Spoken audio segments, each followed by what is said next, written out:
우리가 한번 따라서 해봅시다. 예가 되는 삶이 됩시다. 예. 교회 나온 지 얼마 안 된 사람들 중에 아멘, 아멘 하면 이 아멘이 무슨 뜻이냐 묻는 사람들이 있어요. 아멘이 무슨 뜻이죠? 여러분들 아멘, 아멘 하잖아요. 아멘이 무슨 뜻입니까? 예, 진실로 그렇게 되기를 원합니다. 이 고백이 아멘이라는 거예요.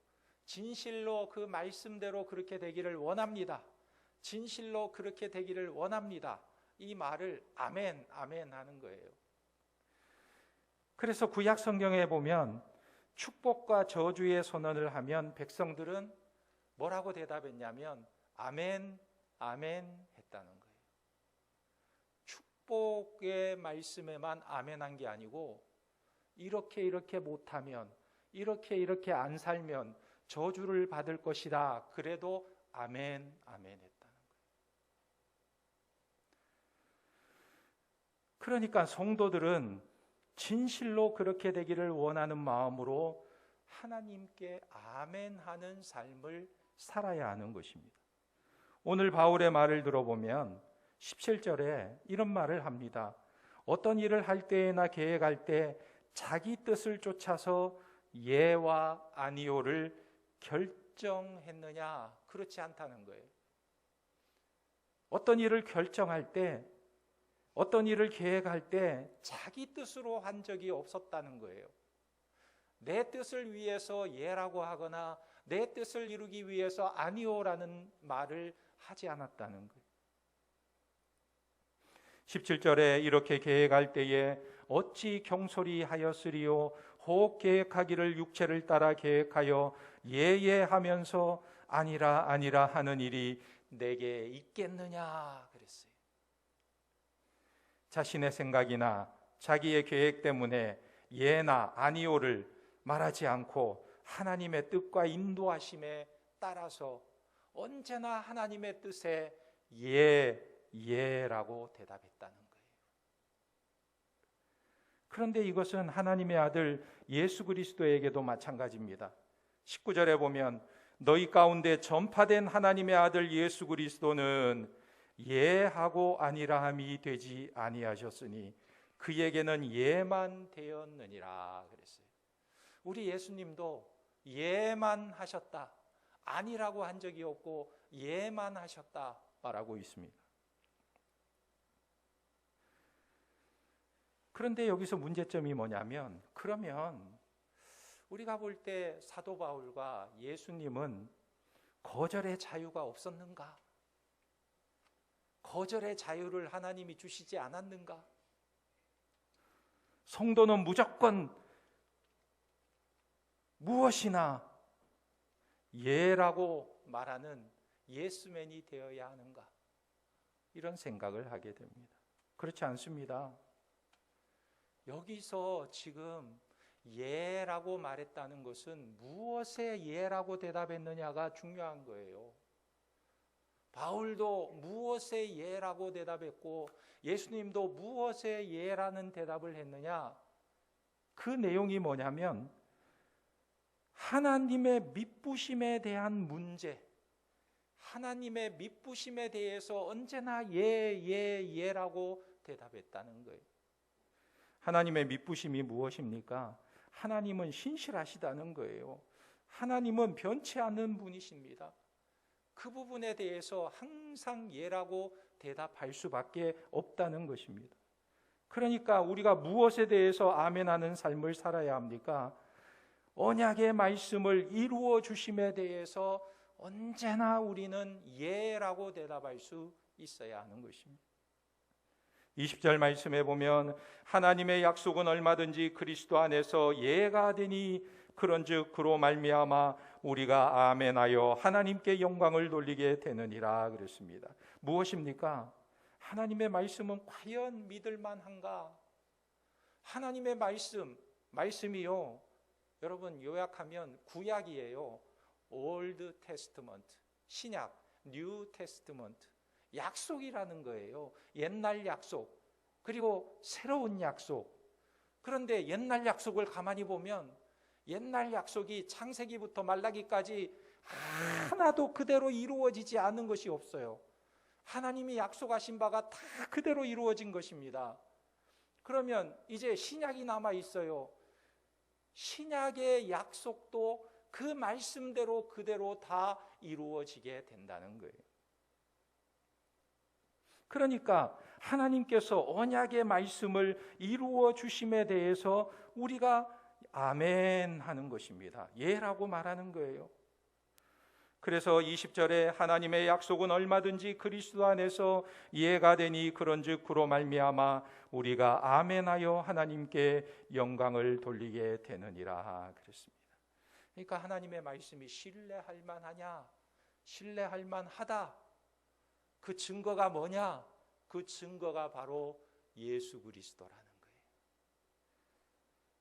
예수님을 바라보라는 거예요. 예수님이야말로 하나님께서 우리에게 믿음과 신실한 마음으로 일관성 있게 말씀하셨고 말씀하신 대로 이 땅에 오신 분이 예수 그리스도고 하나님의 약속의 증거가 바로 예수 그리스도라는 거예요. 그런 면에서 하나님이 신뢰할 만한 분이라면 하나님의 자녀들은 그럼 어떻게 해야 되느냐? 하나님의 자녀들은 하나님이 신실한 것처럼 하나님의 자녀들은 신의가 있느냐? 오늘 사도 바울은 뭐라고 말하냐면 그렇다라고 말하는 거예요. 무엇을 근거로 그렇게 말합니까? 21절에 보니까 우리를 너희와 함께 그리스도 안에서 굳건하게 하시고 우리에게 기름을 부으신 이는 하나님이시니 그가 또한 우리에게 인치시고 보증으로 우리 마음에 성령을 주셨느니라 그랬습니다. 무엇입니까? 수직으로는 너희를 그리스도 안에서 하나님이 견고하게 하고 너희에게 성령의 기름을 부어 구원하시고 너희를 인쳐서 보증하신 분이 하나님이시라는 거예요. 그리고 그렇게 우리가 구원을 받았다면 그런 하나님의 자녀가 되었다면 우리는 수평으로도 어떤 삶을 살아야 하느냐? 여기 말씀해 보니까 우리를 너희와 함께 그랬어요. 그리스도 안에 형제 자매들을 향해서도 우리가 어떤 태도를 가져야 되느냐? 하나님 앞에 신실하신 하나님 앞에 아멘 하는 예라고 대답하는 태도를 갖게 된다면 우리가 구원받은 하나님의 백성들을 향해서도 예라고 신뢰할 수 있어야 한다는 거예요. 여러분들은 성도들을 잘 믿습니까? 옆에 있는 분을 정말 신실한 사람으로 인정하십니까? 하나님의 구원받은 백성으로 인정하세요? 하나님을 향한 예가 있다면 우리는 수평적으로 성도들에 대해서도 이런 신실함에 대한 예라고 대답을 할 수 있는 자들이 되어야 한다는 거예요. 그러므로 예수 그리스도를 믿는 자들은요, 말로만 예수 믿는 자들이 되어서는 안 되고 이 세상 속에서 예수 믿는 사람으로서 우리 하나님이 신실하신 것처럼 믿으신 것처럼 우리 그리스도인들의 삶의 모습도 세상 속에 신뢰를 줄만 해야 된다 하는 것입니다. 이것을 지금 바울이 주장하고 있는 거예요. 예전에 필라델피아 백만장자였던 스티븐 지라드 씨라는 분이 토요일에 직원들을 불러놓고 이렇게 말했습니다. 옛날 얘기예요. 요즘은 그렇게 하면 큰일 나죠. 노동법에 걸리죠. 옛날에 토요일 날에 직원들을 불러놓고 내일 일요일에 다 출근하시오. 왜냐하면 막 배가 도착해서 입항을 했는데 그 배에서 짐을 내려야 되기 때문에 직원들이 다 출근을 해야 된다는 거예요. 그러자 그때 한 청년이 아주 창백한 얼굴을 하면서 이 지라드 씨 앞에 나와서 이렇게 말했습니다. 사장님, 저는 내일 주일이어서 정말 오고 싶지만 나올 수가 없습니다. 내가 교회에서도 해야 할 일이 있기 때문에 나올 수가 없습니다. 그러자 이 지라드 씨가 아주 퉁명스럽게, 그래? 그러면 나와 헤어지는 수밖에 없지. 그러자 이 청년이, 예, 저는 그걸 각오하고 있었습니다. 비록 제가 늙은 어머니를 봉양해야 될 입장이지만 어쩔 수 없어요. 주일은 제가 지금 나올 수가 없는 상황입니다. 그러자 이 지라드 씨가, 그럼 경리에게 가보시오. 그러자 경리에게 갔더니 그날까지의 급료를 계산해서 챙겨주고는 이제 나오지 말라고 한 것입니다. 청년이 이런 일이 있은 후에 3주일 동안이나 발이 부르트도록 일자리를 구하러 다녔지만 일자리를 구하지 못했어요. 그런데 어느 날 필라델피아의 한 은행 총재가 이 지라드 씨에게 연락을 한 것입니다. 자기가 새로운 은행을 하나 열게 되는데 이 은행에 일할 수 있는 좋은 사람이 있으면 좀 소개해 주시오. 그런 거예요. 그러자 이 지라드 씨가 곰곰이 생각하더니 자기가 해고했던 청년을 소개해 준 거예요. 그러자 이 은행 총재가, 아니 지라드 씨, 당신이 그 청년을 해고하지 않았는가? 그 청년을 해고해 놓고 그 청년을 나한테 소개해 주다니 그게 말이 됩니까? 이렇게 묻자 지라드 씨가 이렇게 말했습니다. 물론 내가 그를 해고했지요. 이 청년이 일요일에는 일할 수가 없다고 해서 해고했지만, 그러나 이 청년을 내가 곰곰이 생각해 보니까 이 청년은 자기의 형편에 따라서 신념과 원리를 바꾸지 않는 청년이라는 확신이 내 마음속에 들었어.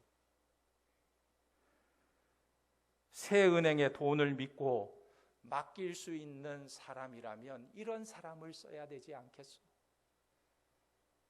상황에 따라, 형편에 따라 자기의 신념을 바꾸지 않는 이런 청년이 있는데 이런 사람에게 은행 일을 맡겨야 되지 않겠느냐? 이렇게 신뢰심을 보여주었던 것입니다.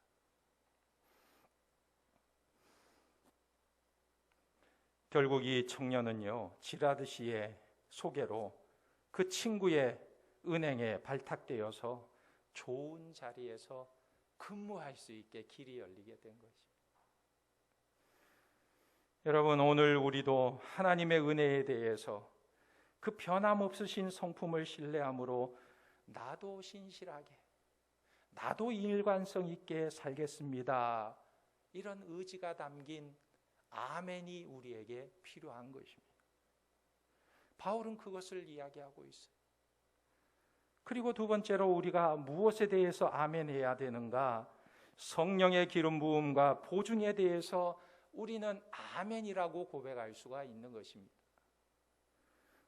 우리가 신실하고 서로 위로하고 자랑하고 아멘하는 삶을 살아야 하는 이유가 무엇인가요? 믿음이 없는 불신의 시대 속에 살아가면서 우리는 서로에게 신뢰를 보내주고 서로를 신실하게 대한다는 것이 참 어려운 시대를 살아가고 있습니다. 그래서 오늘 말씀해 보면요, 보증이라는 말을 하고 있어요. 성령의 기름 부음과 보증에 대해서 말씀하고 있는 것입니다. 하나님께서 구원받은 하나님의 백성들에게 성령을 보내주시고 보증으로 성령을 우리에게 보내주셨다라고 말씀하고 있는 것입니다. 여기 보증이라는 것은 계약금이라는 뜻입니다. 일단 계약금을, 보증금을 치르게 되면 그 다음에 어떻게 되나요? 중도금도 치러야 되고 잔금도 치르게 된다는 것을 믿을 수가 있는 거죠. 믿을 수가 있어요. 그러니까 비슷한 의미로 또 성령의 인침이라는 말이 있는데, 이 성령의 인침이라는 것은 어떤 대상에게 신빙성을 보장해 주는 옥새와 같은 것이죠. 그러니까 성령은요, 미래에 대한 공탁금과 같은 것입니다. 이런 의미에서 성령을 보증으로 보내주신 하나님께서 현세와 내세의 모든 약속을 우리에게 반드시 실행할 것을 믿고 우리는 아멘이라고 고백할 수가 있는 것입니다.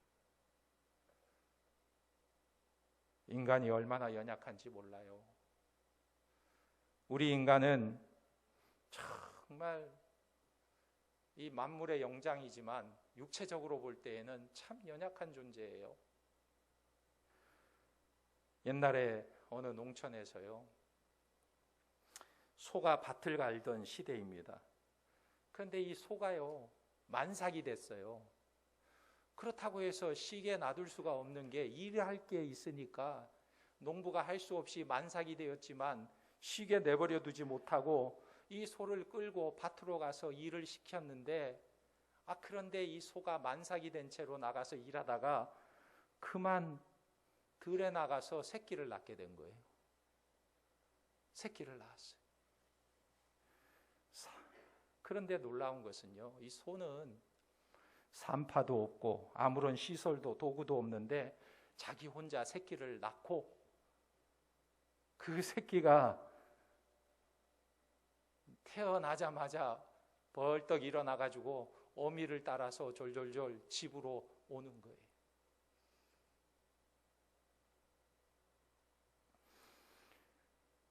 이 초식 동물들을 보면요, 새끼를 낳으면 새끼가 태어나자마자 그 자리에서 내동댕이 치듯이 툭 땅에 떨어지고 나서는 금방 벌떡 일어나서 금방 걷기도 하고 좀 있으면 뛰기도 하고 어미를 졸졸졸 쫓아다니는 거예요. 대단하지요. 그런데 사람은 어떻습니까? 사람은요, 자그마치 30년 이상을 돌봐줘야 돼요. 30년 이상 돌봐주다가 그 녀석이 장가가면 또 그 손자 돌봐주다가 끝나.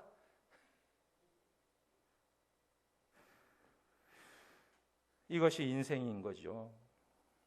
사람은 참 육체적으로 볼 때 연약하고 힘이 없는 존재인 것입니다.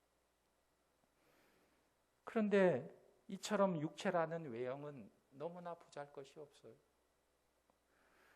그러나 사무엘상 16장 7절에 보면 하나님께서는 사람을 외모로 보지 않으시고 그 중심을 보신다고 말씀하고 있어요. 중심에 무엇을 보십니까? 우리 속에 있는 예수의 영을 보신다는 거예요. 사람은 사람이지만 예수의 영이 없는 사람은 육체라고 성경은 말하고 있어요. 예를 들어서 노아 시대에 보면 노아 시대에 하나님께 불순종하고 방주 밖에 있었던 사람들, 그저 시집 장가가고 먹고 마시고 즐기고 사는 사람들을 향해서 성경이 뭐라고 말하냐면 육체라고 말합니다. 육체.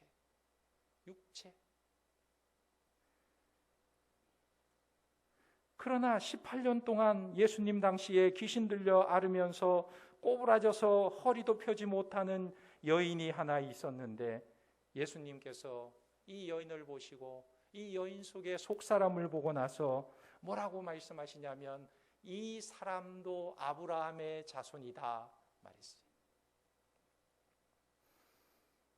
과거에는 마귀의 자식이고 진노의 자식이었지만 하나님의 성령으로 인침을 받은 자들은 하나님의 자녀가 되었다고 선언하고 계시는 것입니다.